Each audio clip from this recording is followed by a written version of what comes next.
As you go through life, what's driving you? In other words, what motivates your actions and decisions?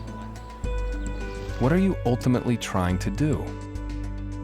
What is the goal of life?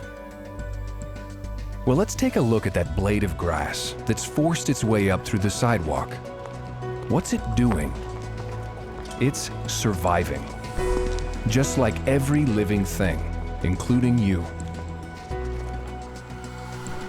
It's as if every living thing is obeying one basic command, and that command is to survive.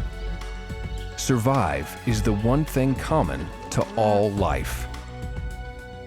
Now, it's not a new thought that man is surviving, but it is a new discovery that man is ultimately and only trying to survive. It's the motivating force behind all of your activities. Everything you do, every thought, every decision, and every behavior, everything is driven by your urge to survive. And it's important to understand this because it has everything to do with how your mind thinks, as you'll soon see. Now, survival is not just a matter of being alive one moment and dead the next. You're not only trying to live as long as possible, but as well as possible. So there are degrees of survival. Some people are just barely surviving, while others are surviving at a high level of happiness and accomplishment. How well are you surviving? To understand how well you're surviving, you'd have to know what you're surviving for. Now, you might think you're surviving only for yourself, or perhaps you think you're surviving for the sake of sex and reproduction. Or maybe it's for the sake of a group, or only for mankind. Well, none of these factors alone can explain all your activities. You're actually surviving for all of them. Dr. Berkeley. So your basic thrust to survive can be subdivided into 4 thrusts, 4 urges towards survival. In Dianetics, these are called the 4 dynamics. A dynamic, in this sense, is the urge to survive along a certain course. For example, the first dynamic is your urge to reach the highest potential of survival for yourself. It covers the general field of food, clothing, and shelter, personal ambition, and your individual purpose.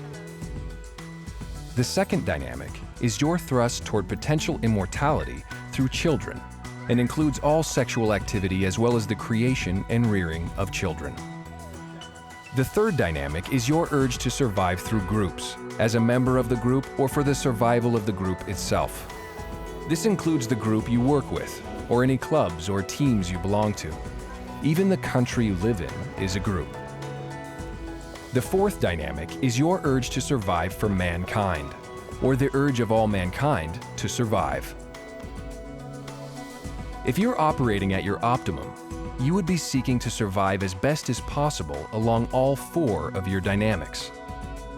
But if you're not surviving well in one or more of these areas of your life, then you're ultimately not going to be surviving well in general. Do you have any idea how much this mistake is going to cost the company? Do you? You need a strong dynamic thrust to battle and beat life's obstacles in your pursuit of happiness and success.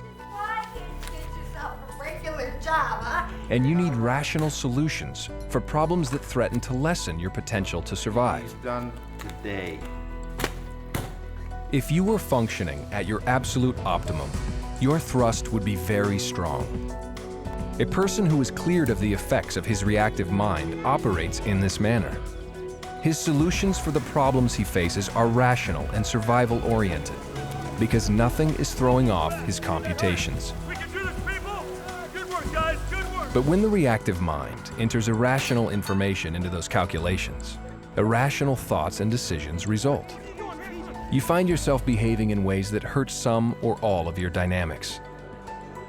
In this way, your urge to survive actually ends up hurting your survival. That's because your reactive mind thinks very differently than your analytical mind does. In fact, there are actually 3 kinds of thought, as you are about to see.